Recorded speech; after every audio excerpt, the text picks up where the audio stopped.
Haleluya. Iryo sengesho je ryamfashe namba ritabafashe mwebwe. Haleluya. Mama Debora namusuhuje, na Debora namubonye n'ukurikira bucura nawe vyakunze yuko Joshua vyakunze yuko avugira ngaha. Ntibiba vyoroshe ariko turashima Imana ko mama yamuzuye. Imana ishimwe, burya Imana igenda izura. Hari akaririmbo kuko ntazi kuririmba 240 mu gushimisha mumfashe 240 reba mu gushimisha Imana wa mwanya mu Getsemani.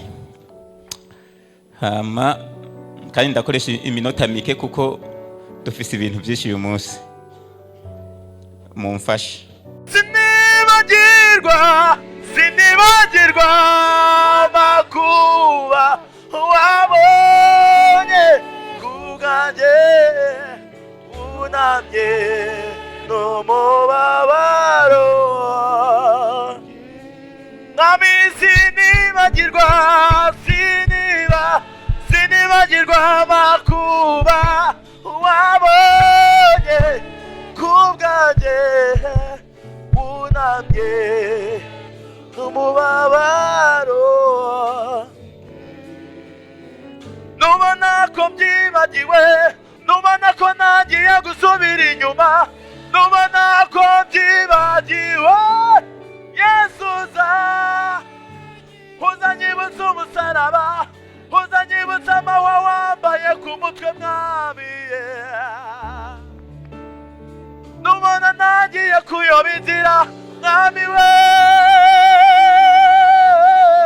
Yesu uzanyibutse bya byuya byawe wabize kubwibye kubwanjye. Haleluya. Haleluya.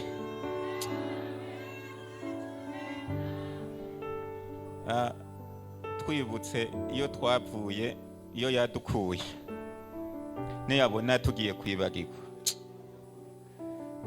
Hari igihe tuza twibagirwa,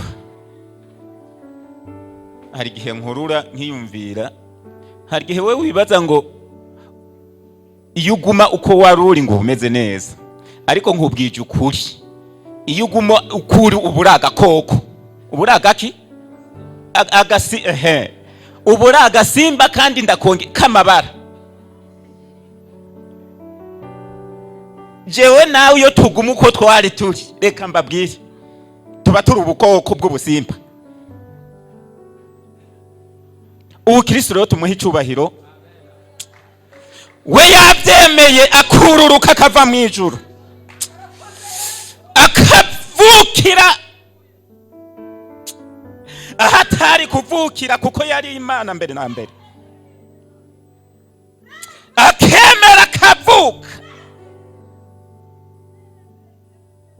akavuka mu buryo butari bwiza, ariko kugira jewe nawe tutaba utunyamaswa. Cyo nico cyamumanuye.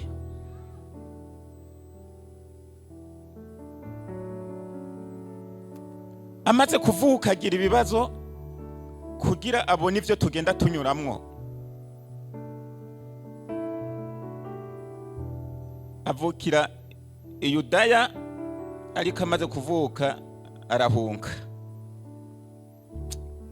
Amaze guhunga ariko igihe kiragera aragaruka. Ntiyagaruka i Yudaya kugira ivyanditswe.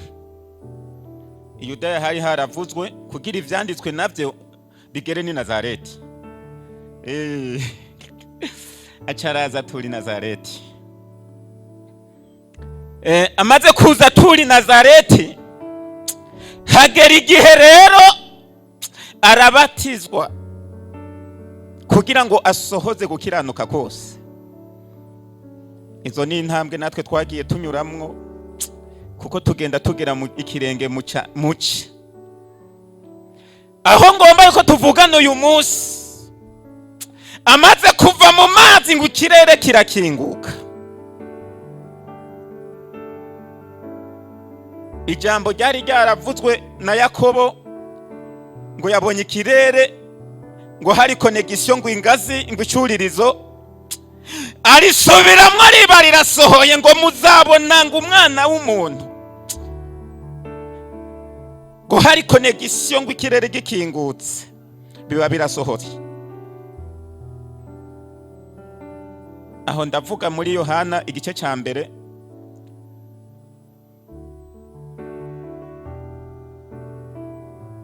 havuga na Matayo kuko izinjiri zose ziramuvuga. Hama amaze kubatizwa acaja mu butayu arageragezwa. Injiri zose zibivugaho. Avuye mu butayu amaze iminsi 40 n'amajoro 40, ngira nshike aho dusoma kuko ntiturahagera, turacari mu butayu. Avuyeyo ngo avayo n'imbaraga, atsinze umwansi mu butayu, avayo ngo n'imbaraga nyinshi. Avuye n'imbaraga nyinshi atangira kwigisha. Niho yaje acaja Kaperinaumu. Kaperinaumu niho hari headquarter ye.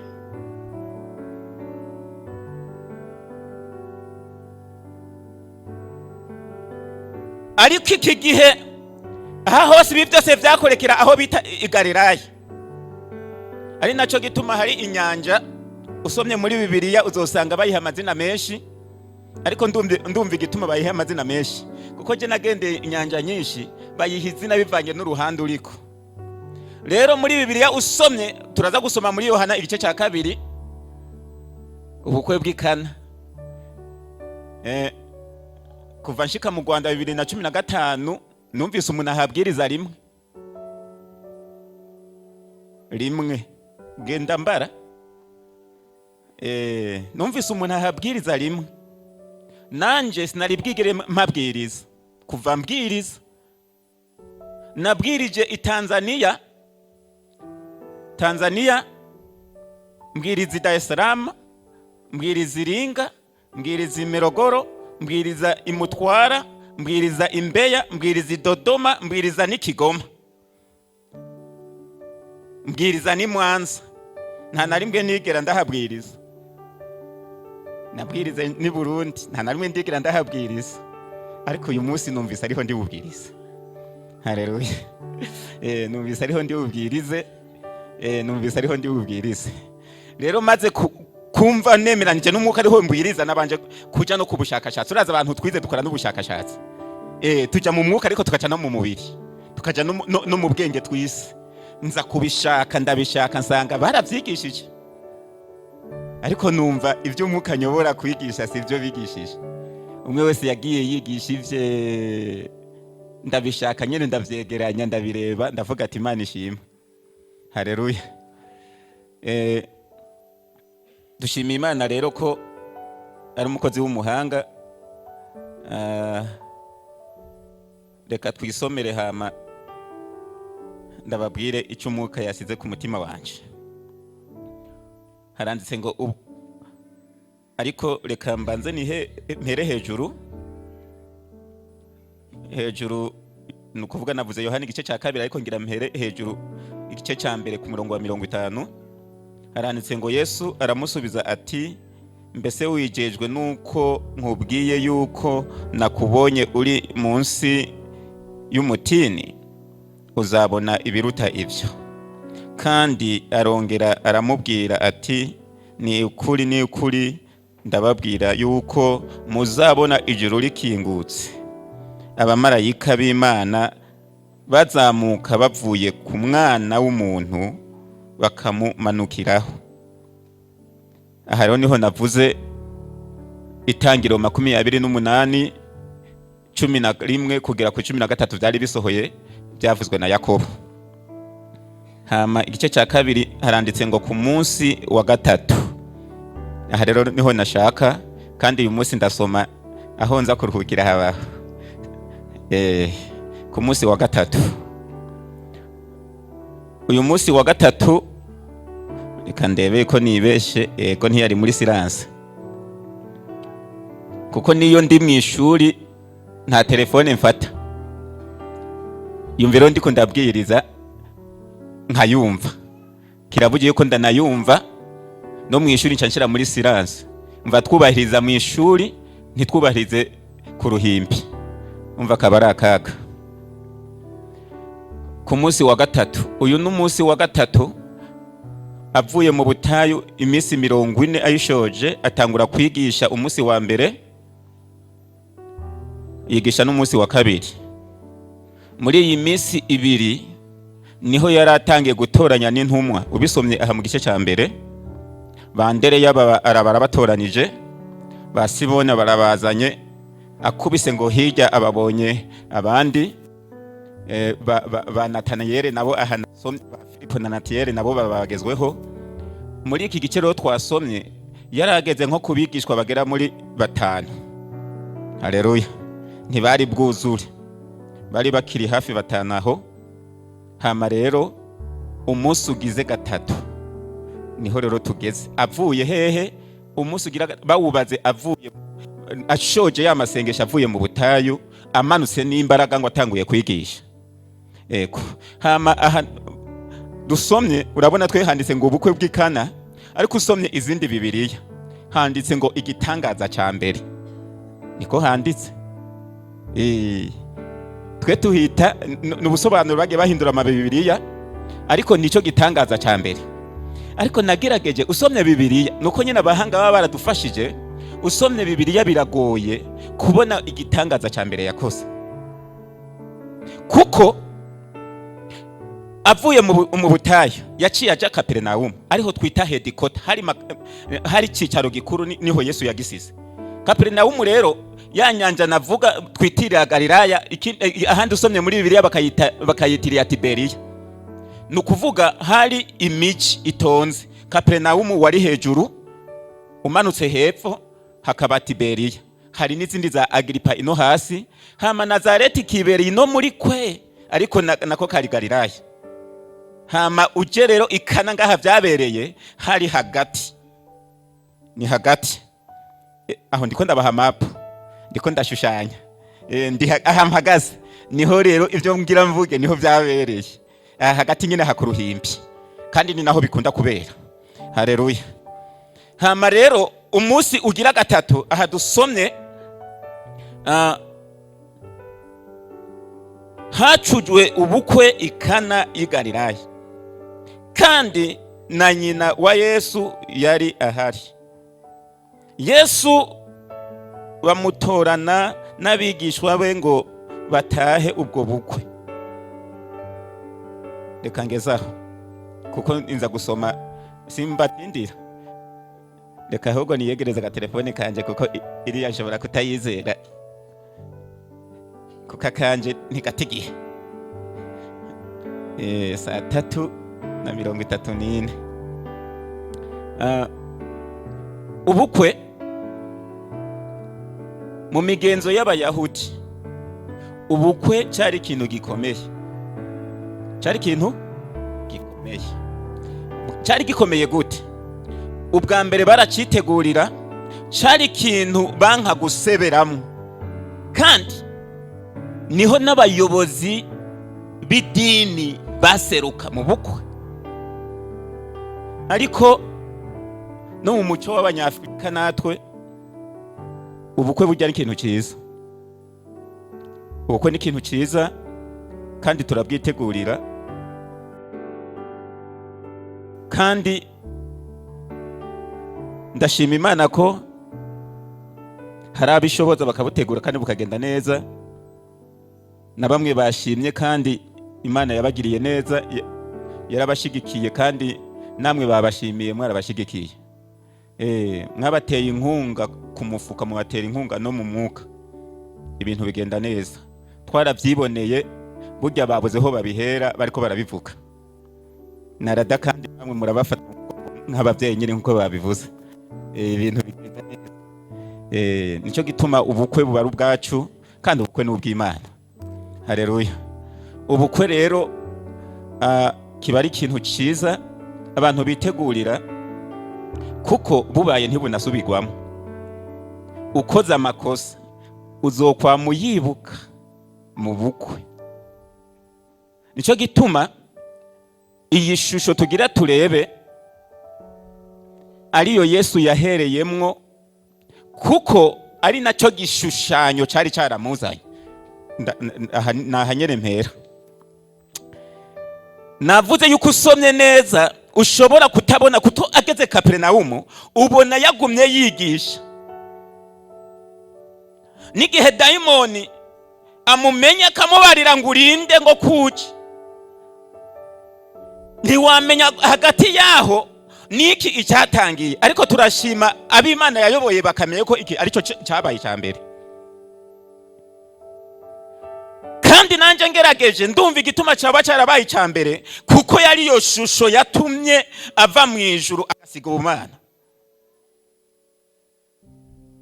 Kandi iyo shusho inabonekera ngaha nyene muri iki cigisho. Shima Imana ko ro muri ubu bukwe bamutumiye. Ariko nagerageje kumenya impamvu zatumye bamutumira. Zimwe ndazibura, izindi ndazibwira. Mwabyumvishije? Zimwe nazivuze, izindi ndazibwira.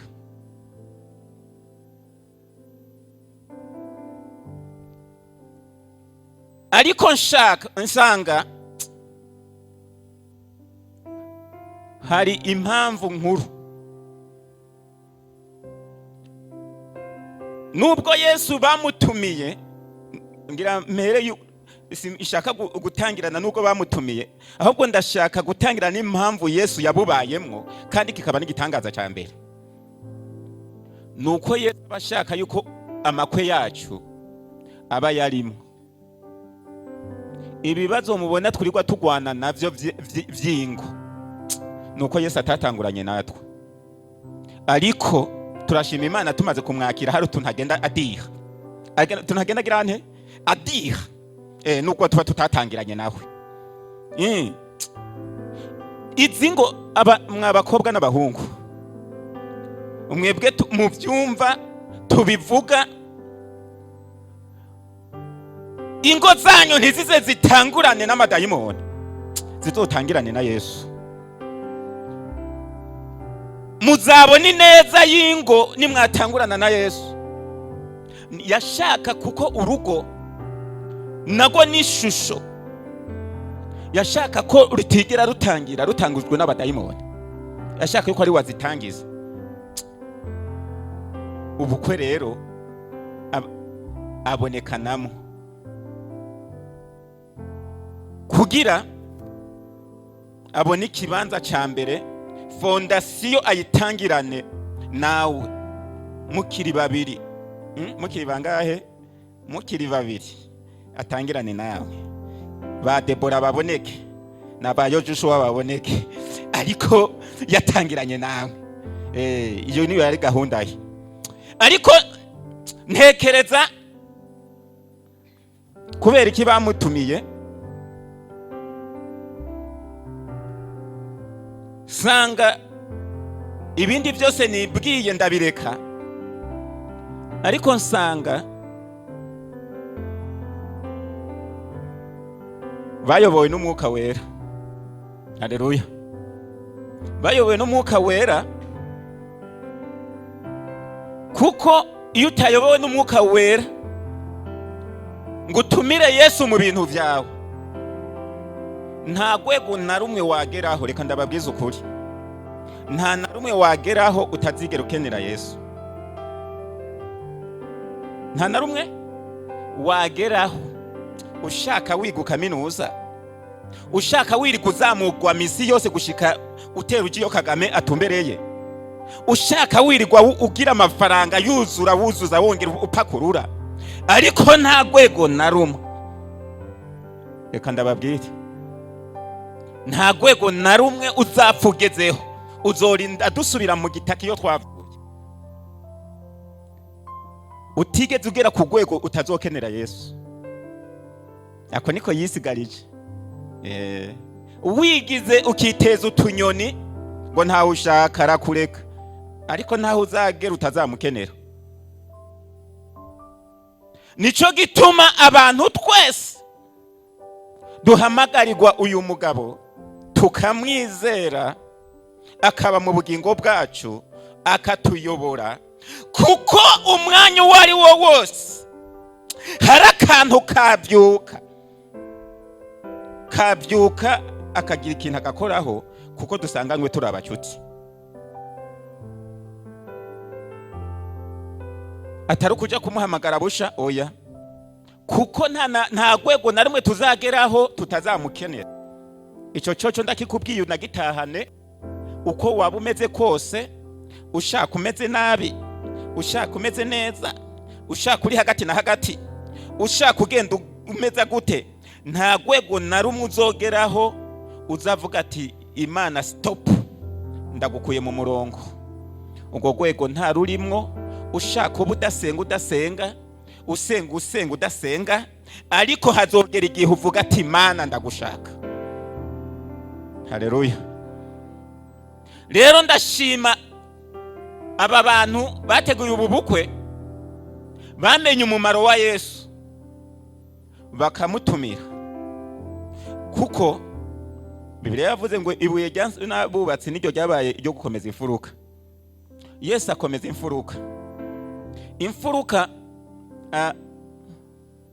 Umwuka yari yashatse tuvyumve, nubwo twese tutaba turi abubatsi. Bugiye abantu bubaka, nimurasanga ino mu mfuruka ariho bazamuye cyane. None bibaza ngo kubera iki bazamura ino? Burya mu kubaka bahera mu mfuruka, niho bakoresha niva. Ahandi hagati bamaze kuzamura ngaha naha, bakubita kwa gakamba gusa, bagenda bakubitamwe amatafa bakaba bashoje. Mbese ubonye inzu ngaha izamutse mu mfuruka ahigeze, umenya yuko bayibarira amasaha bakaba bayizengurutse yose muri uwo mwanya, kuko hasigaye no gukubita amakamba gusa. Abashira ko bari imbere babahereza banuga ko gusa bareba yuko kakoze kwikamba byonyene. Nico gituma rero umwuka yarabonye ikintu twakumva, aravuga ati reka mvuge imfuruka. Imfuruka ubwa mbere kwanza ntiwapfusize ko amatafari yo hagati imfuruka idakomeye niyo duherako. Sobaye ko Yesu niwe shingiro ry'ibintu byose. Twubatse ibindi byose tutamwubakiyeko, byose byagwa kandi bikaba zero. Abo twirirwa twubaka, nimuze twubake, ariko twubakira kuri Yesu. Uwanditse igitabo cy'umusiguzi niwe yavuze ngo byose ni zero. Nigeze kugigisha nkishika mu Rwanda tugisenga kuwa gatanu. Kuwa gatanu ndavyibuka. Ikintu cyose nigishije nico gituma ntanasubiramo, kuko ndavyibuka. Uzi yuko n'umwuka nubwo amata ngo nsubiremo ico nigishije ndamwankira. Rego umwuka nyene turakorana. Yarampata nkamubwira ati sawa navyumvise nza kugashiramo, atariko jewe sinsubiramo. Sinsubiramo.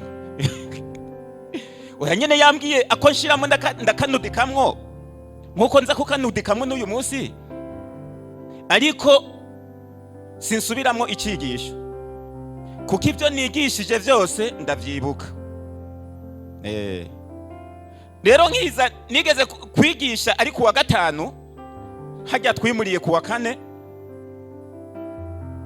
Ico gihe abari bahari nibuka umuntu umwe gusa, nibuka mama Janti, abandi simbibuka. Urumva nanje ndiko ndasaza, uko dusaza niko kwibuka bitera bigabanuka.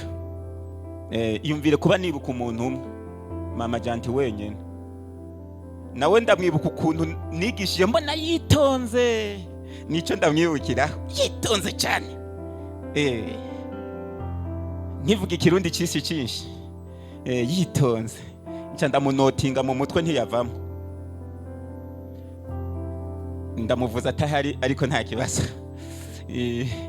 Hama rero nabigishije ngo 0 plus 0 égale 0. Ni 0 uteranije ni 0 bingana 0. Bisobanuye iki? Once bianze ngo byose nubusa. 0 nubusa.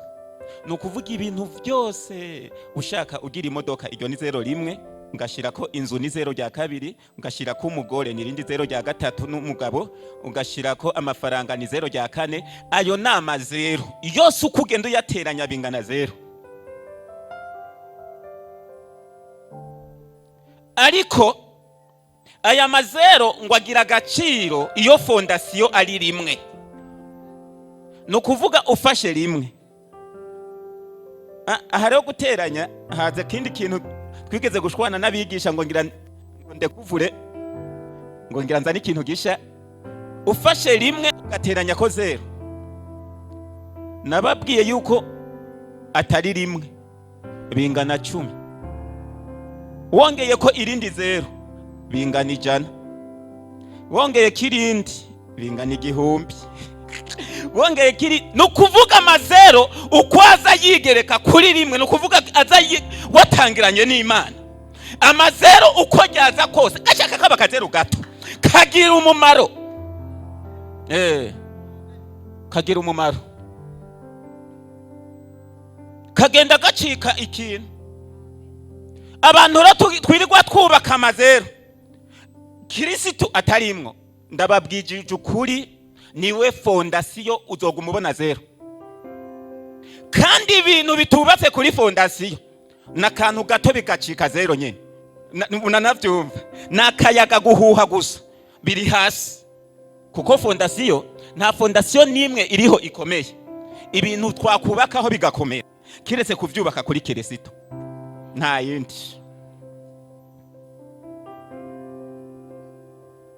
Nibaze ko ako gasomo kafasha.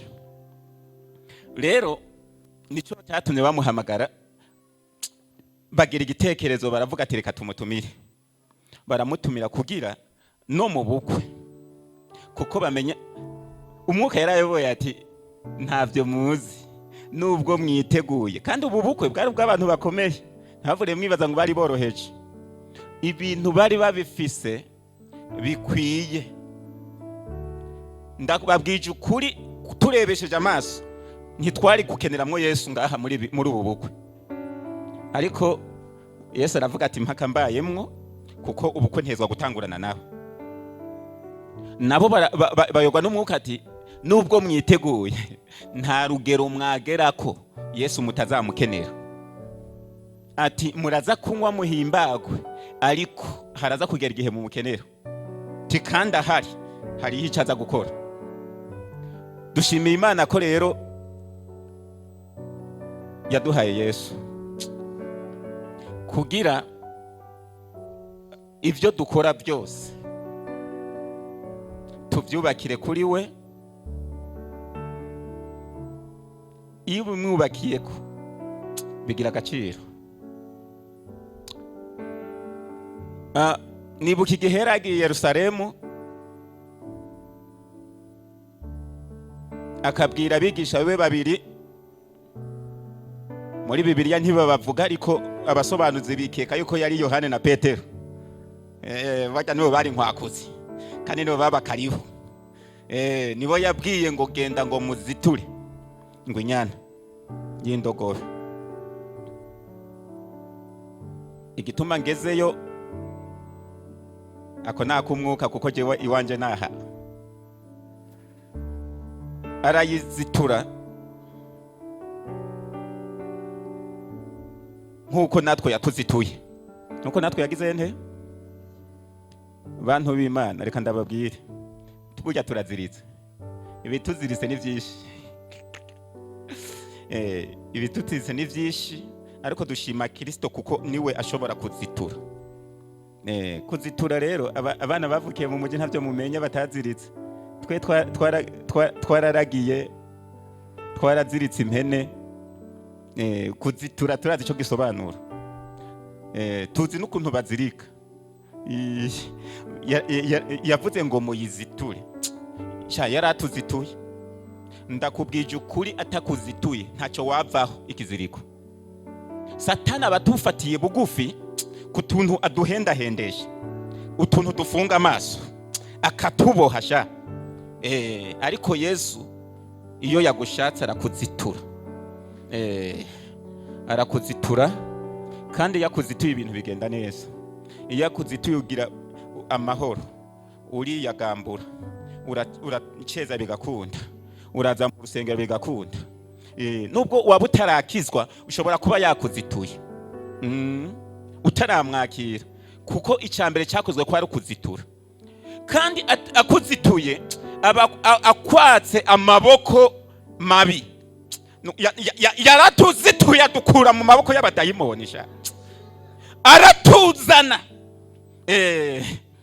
Hamabwira Imana ngo aba atuzanye adushira mu maboko ye.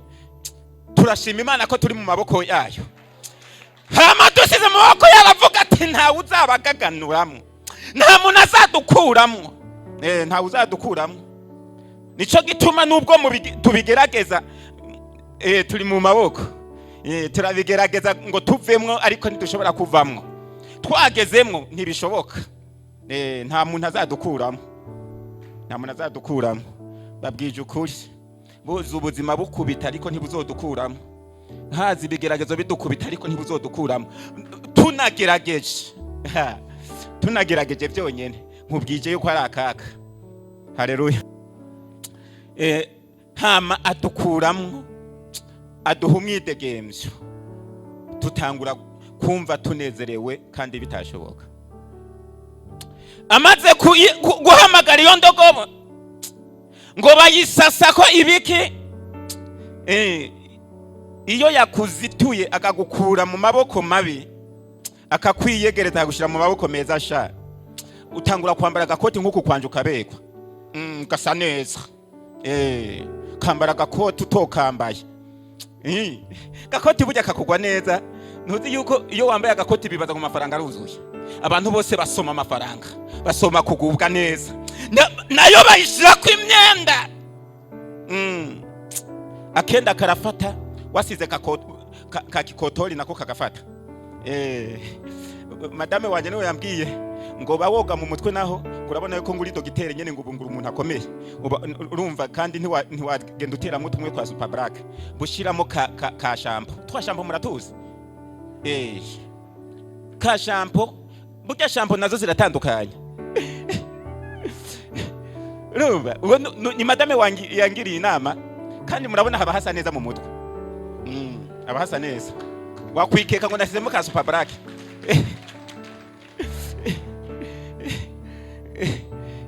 Abadamu nabo burya babareba. Urazi yuko ari bo bashaka utuntu twiza. Abashaka ko ntambutse nyene. Mbonekara yuko ndi dogiteri nyene. Nivyo abashaka. Ariko ivyo ntacyo biba bitwaye. Ka shampoo sinakavuze. Siyo ka Super Black mwirirwa mugwana n'itorero. Ka shampoo. Ni keza kose kandi ugasizemwo ukoze muzokoremo wumve umengo harimo amavuta. Sawa rero ndabarangiye umuti. Ndabarangiye umuti. Reka nsome kandi ndumva ntavura nzani ivyanje mugani w'umuzehe wanje Pasiteri Musoni. Nuko vino ishize nyina wa Yesu aramubwira ati nta vino bafite. Yesu aramusubiza aramubwira ati muvyeyi tubigendanyemo dute, igihe canje ntikiragera. Haleluya. Nasomye Bibiliya nyinshi.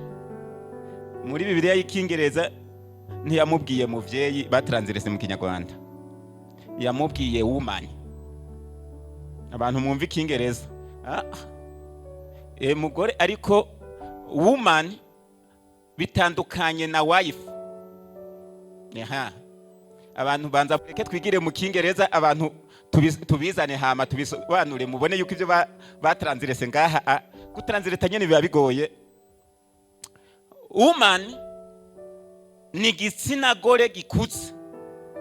Umuntu bavuga nuko ntashaka kuri bavuga ngo kigeze gushaka, uwo niwe woman mu Kingereza. Ariko tuvuze wife tuba tuvuze igitsina gore gikuze ariko cyashatse. Niyo difference mukumve. Rero aha yakoresheje umugore. Umugore bisobanuye itorero. Bisobanuye iki? Itorero.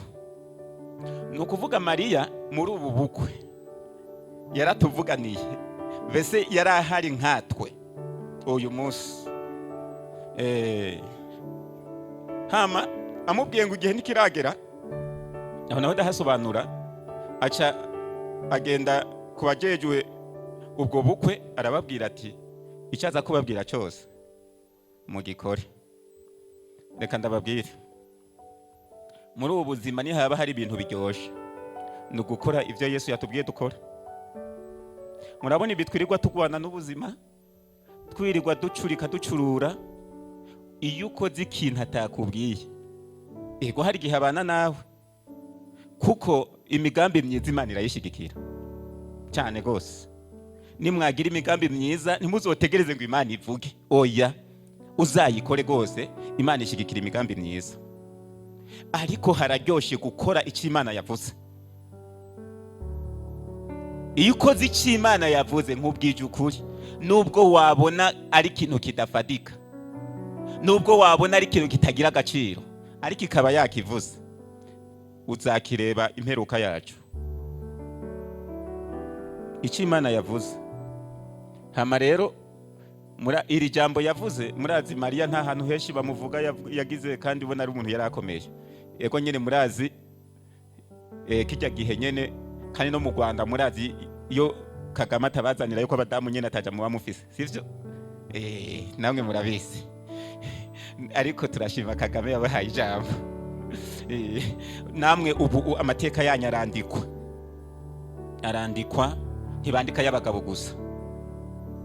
Rero iki gihe ibya Mariya byari kwandikwa byari byinshi, ariko ndashima akantu yanditse ayobowe n'Umwuka Wera, kuko kakoze ahantu henshi.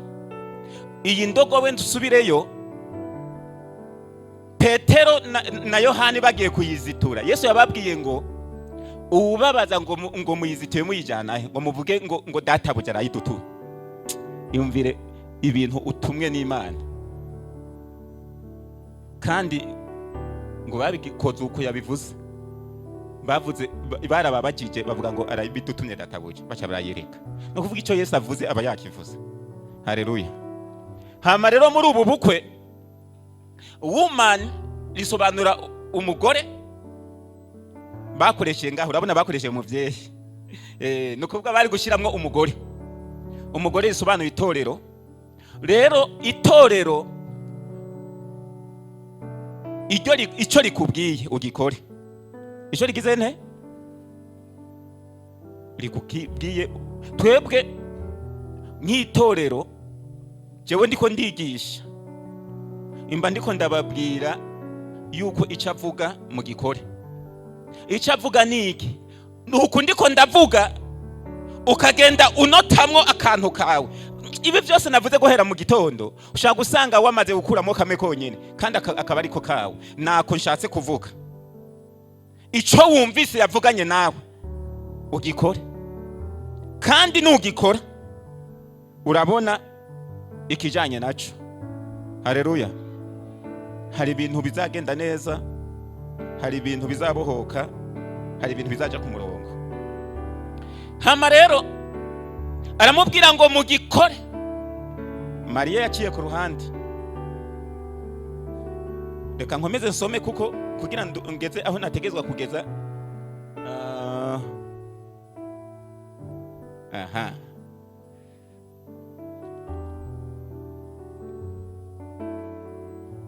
Kuri 5 nyina abwira abahereza ati icyo ababwira cyose mu gikore.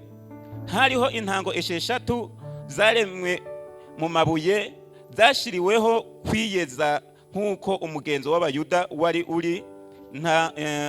Intango yose irimwo inshuro ebyiri cyangwa eshatu z'amazi. Yesu arababwira ati mwuzuze intango amazi, barazuzuza bageza ku ngara. Haleluya. Aho niho ngarukiriza. Mariya yari ahari ari ku ruhande rwacu, kuko ubu bukwe yari ishusho ya prayimana yari ifise yatumye Kristo amanuka. Kandi mu migenzo y'abayahudi no mu migenzo yacu hariho abantu bagejwe ubukwe, kandi umuntu babazi iyo vino ibuze ntibayibaza umuntu wari we wese, bayibaza umukwe. None kubera iki bayibajije Yesu?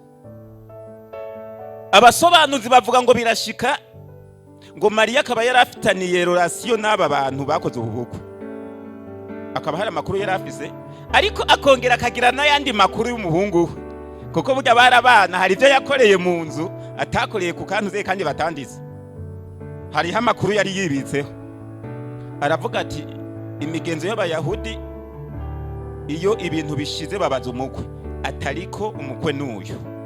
Kristo niwe yari umukwe. Yari umukwe. Nico gituma Mariya, ariko abandi bavuga ubusobanuro bwinshi, muzogende musome. Iki gihe ngo birashika Yosefu akaba atarakihari. Muravyumva? Ari naco gituma yamwise umugore.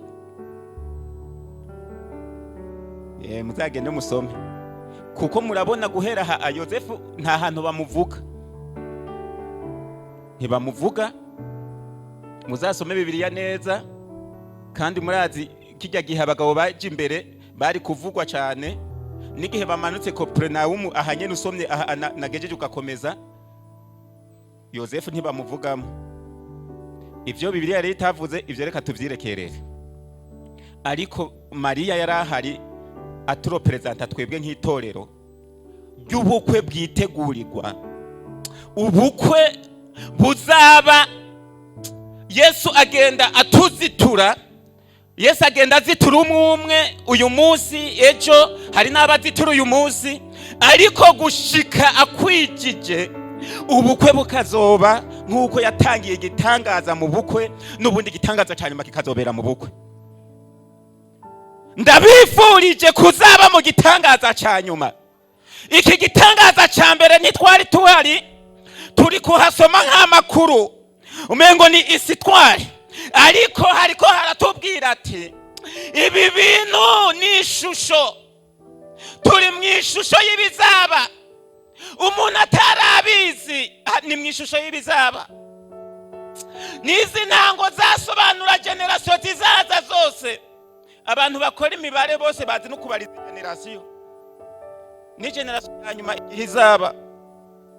Usomye muri Daniel abadivene bo babikora neza, hari imibare bagiye bagira igenda ihuza Yesu neza n'ibintu byose yakoze. Nukuvuga ikintu twemera ni Bibiliya gusumba ibindi bintu twakwibwira. Ikidubwiye ni cy'Umwuka Wera bashaka yuko tumenya. Nikindi Umwuka Wera yahishura nta kibazo, kuko si ngombwa, kuko Bibiliya yaravuze yuko ngo bitanditswe byose. Nico gituma Umwuka Wera ahishuye ikintu, namba ukeneye kukigenzura ukigenzure, ariko ntugihinyure. Kugenzura biremewe, ariko guhinyura ntivyemewe. Aho nshaka kuvuganira babahanuzi mwirwa muvuga ngo baratubura mugaca mubahinyura. Uragenzura, kirazira guhinyura. Sawa? Iyi shusho rero niyo Yesu yazituye indogobe akayizana akayikura mu butware bw'isi kashira mu bundi butware busha, ariko tukaguma turi ku isi. Yesu rero araza dushira mu maboko ye kugira agenda gwana na generation. Arababwira ngo buzuze bageze kumbika. Bisobanuye iki? yari karatubwira ngo twebwe umuntu wese akore ageze aho ashoboye. Twemerewe gukora tukageza aho dushoboye kugira umenye, reka burya niyo utanakoze ngo umenye yuko wageza aho imbaraga zawe zigarukira. Hari igihe utanamenye ko n'Imana yakoze. Kora ugeza aho imbaraga zawe zigarukira, uvuga ati jewe ngaha ndakwijije nta kintu narenzaho, hamba ivy'Imana iza gukora uraza kumenya ko ariyo yabikoze.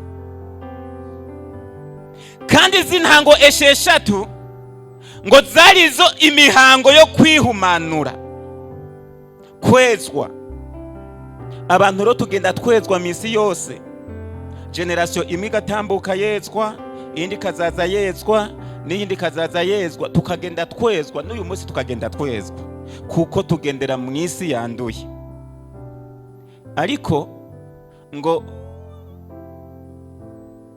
aca ababwira ngo ni mumushire umutware w'ubu bukwe. Uyu mutware yari umuntu amenyereye kumva vino, ariko iyi vino ivugwa aha murazi ko birigo batubwira abarokore ngo Yesu ngo niyo yayitubuyikana ngo nawe mwanka kukanywa. Iyi vino ngaha mu rurimi rwa mbere bayanditsemo ngo anditse ngo oinos. Oinos. Iyi oinos rero charo presenta vino ihiye cyangwa idahiye byose hamwe. Oinos. Twebwe baca barakizana bagira vino, kandi vino ni ikintu gihiye. Ikintu kimaze kuba vino kiba gihiye. Ariko iyi vino abasobanuzi bavuga uburyo iyo oinos yakoreshejwe ngaha yari juice bari bakoze. Ariko Yesu akora iyindi idahiye, iyisumba kuryoha. Nkafunga mvuga nti ibyo tugezeho biryoshye gusumba ibyo twari turimo tugifashwe n'umwanzi. Oya, reka bivuge neza, kandi murazi ko ndi mu ijambo mpanura. Reka mpanure ndi mu ijambo. Nubwo waba wari ufise ubuzima bwiza, ndavuga birashika ukaba wari n'umuyobozi, washaka ukaba wari ufise imodoka nziza inahenze, uyu munsi ibyo wari ufise ukiri mu maboko y'abadayimoni bagukoresha ukora ibyo ushaka, wica abantu ubisha atakibazo ugira, uyu munsi ukaba atavyo ufise, ndagutangariza ko uyu munsi uri mu ntoke za Kristo. Niho ubuzima bwawe ari bwiza inshuro ibihumbi gusumba ubwo wari ufite ukiri mu maboko y'abadayimoni. Kandi ubu buzima nibwo mbwifuriza kubugumamwo, nanje nkabugumamwo, tukaba mu maboko y'Imana, kuko ibyiza birahari. Hari ibyizagenda ikingura, ni wowe wenyine afise ububasha n'ubushobozi bwo gukwingura ikirere, ibintu bikagenda neza, ama business akagenda neza, abafunze bagafungura, ibitagenda bikagenda. Ibyo byonyine biri muri Kristo. Mufunge dusenge kuko umwanya nawe ushoje. Mufunge dusenge. Mufunge dusenge. Mufunge dusenge. Ni Kristo wenyine ufise ububasha bwo gukingura ikirere. Ni wowe wenyine ufise ububasha bwa protection bwo kudushira mu biganza bwe, ntihagire ikintu kidukuramwo. Ibiba ku bandi ntihagire icyo tubitugira, ivyirwa bizenguruka mu isi ntihagire icyo bitugira, inzara igakubita ariko tukagumamwo.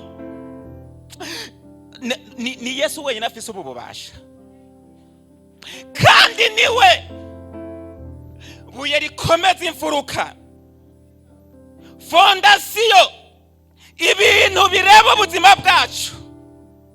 Baba bize ubuganga, Kristo niwe fondasiyo. Baba bize ibindi, Kristo niwe fondasiyo.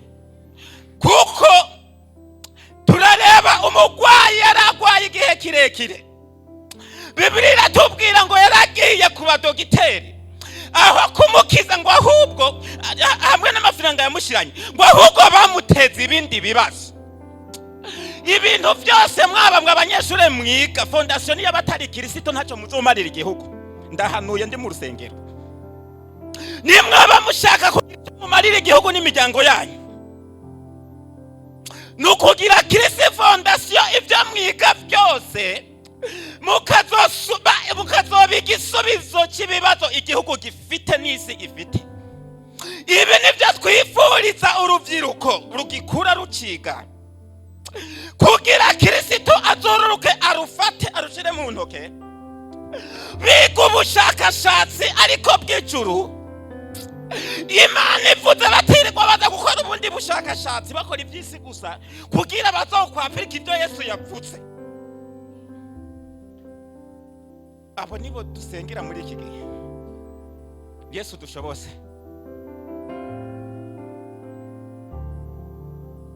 Mufunga amaso nivuganire n'abantu bataramwakira kugira mvugane n'amazero yabo. Ngomba amazero yabo mvugane nayo. Amaki amazero. Ndavugana n'amazero y'abantu batarakira Kristo. Mwamazero mwe ndashaka ko ndabagereka hejuru ya Kristo mugira agaciro. Ndasenga sengera abantu batarakira Kristo nk'umwami w'ubugingo bwabo, kugira ibintu bakora byose nibyo nza kuvugana navyo. Jewe navyiseye ko ari amazero, ndabivugane navyo, ndabibwire mbiterure mu mwuka, ndabizane mbitereke kuri Kristo bafukamye ngaha, hama ndabibwira ati gira agaciro mwiza Yesu, kandi niko yavuze. Umuntu atarakizwa ashaka ko nza kuvuga iryo sengesho kandi ngenda gisengera, hamba ba pasiteri bace bakora akazi kabo, akaza yiruka ko n'umwanya wagiye ninde, ko ntazi no kwinginga kugira mvugane nayo mazero. Nk'umuntu yahawe kwigisha uyu munsi, ejo bazazana uyundi, kandi umwe wese ahabwa icyo umwuka akeneye uwo munsi gukora itorero. Ndashaka kuvugana n'umuntu atarakira Kristo.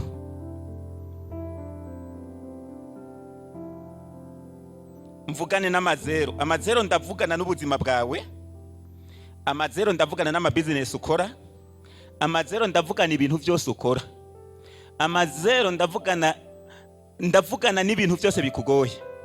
Hama ndabizane ufukamye ndabitereke kuri Kristo, ndamubwira ati nguyu hagira umugukura mu ntoke nkuko wabyivugiye.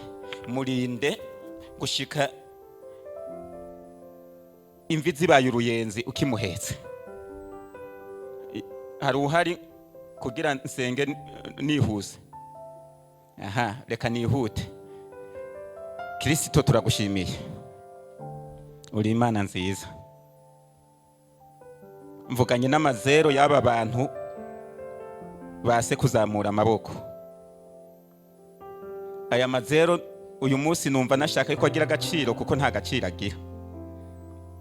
Bagwanye n'ubuzima, bagwanye n'ibintu bitandukanye, ariko aya mazero abura agaciro kuko wabuze. Niwe tangiriro, niwe shingiro, ariko warabuze muri aya mazero. Mvuganye n'aba bantu ngo bakomeze bige, bakomeze bashishoze, hama bazafata umwanzuro kuko ntibawufashe none. Umwanya wabo wari none, ariko niba bakomeje kunangira imitima canke bakaba bakomeje gushishoza, kuko ni umenye imitima yabo. Ubunangiye imitima uwo nakazike, ariko ukomeze gushishoza uwo nakomeza ashishoze kuko azafata umwanzuro. Ndagushimiye ukomeze ubarinde, umubi atabica utarabagaganuramo, umubi atabica utarabazitura, umubi atagira icyo abakoraho utarabaha agakiza. Ndagushimiye iteraniro naryo ryumvishije kandi ryarakwakiriye. Ndabasabiye umugisha ukuntu batuje bakumva ijambo ryawe, kandi dushimiye Mariya yahatubereye nk'itorero. akatuvugira, nawe ukahaba mu bukwe kugira utwereke ishusho n'icyerekezo cyakuzanye muri iyi si. Turagushimiye kandi tugushimiye ko watuhanuriye mu ijambo ukatubwira ngo ibyo twari turimwo n'ibyo tugizemo iminsi ibiri imbere n'ibyo byiza turi kumwe nawe gusumba ibyo twatambutsemo byose. Ndagushimiye, gira ibintu ukora rero kuri aba mama, gira ibintu ukora kuri aba papa, uhindura ubugingo bwabo, abo bigenda bigora ukomeze ubafate, ukomeze ubashigikire. Izi ntango esheshatu zo kwiyeza zeze umwe wese ku giti cye. Hari ibyaha bitagikorwa, uwabikoze azasanga abayobozi. Ndavuga twa tundi tuza tugwirira abantu. Amaraso yawe Kristo yasese ku musaraba nabeze utwo twaha, ubeze ubatunganye bagende bera, bagende baguwe neza bari kumwe nawe, bari mu buntu n'imbaraga zisumba byose. Ikirere gikingukire mu mabizinesi yabo, ikirere gikingukire mu byo bashakashakamo byose, ikirere gikingukire mu buzi bakora, ubacira inzira batambuke, abagwayi ubakize.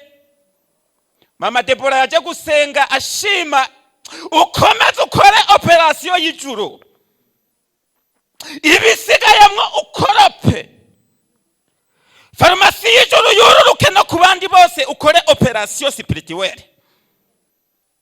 Ingwara zibwirize zigende, turazirukanye mu izina rya Yesu. Imibiri gubwa neza ibohoke, nizidakira tuzitegetse gukira none. Ubuntu bwawe, ineza yawe n'ukugubwa neza muri Kristo Yesu, ubwoko bwawe bugubwe neza, turagushimira mu izina rya Yesu. Amen.